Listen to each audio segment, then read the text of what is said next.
Welcome to RPG Maker News. I'm your host, Salik, and in today's news we have a collection of 80 plus Spritesheet animations by Manu Gaming Creations, a set of 3 characters by Muggu.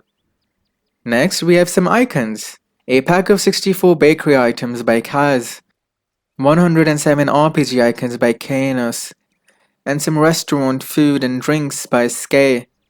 In plugin releases for today, we have an MV and MZ plugin by Takeshi Sunagawa that gives us more fine control on character and event movement speed, allowing us to change the player's base speed and make events slower or faster than what is possible by default.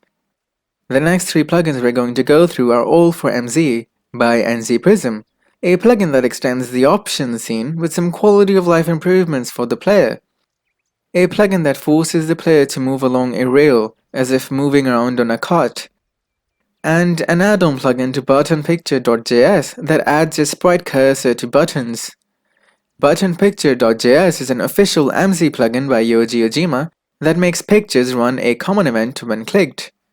And lastly, we have a bunch of new tile-related assets. A pack of 100 Minecraft-style isometric blocks by Screaming Brain Studios. Some basic top-down RPG tiles by Kanos. Alien Worlds by Coco Reflections, and Retro Winter Village by Krashik. And that is all the news for today. Go back to game making now.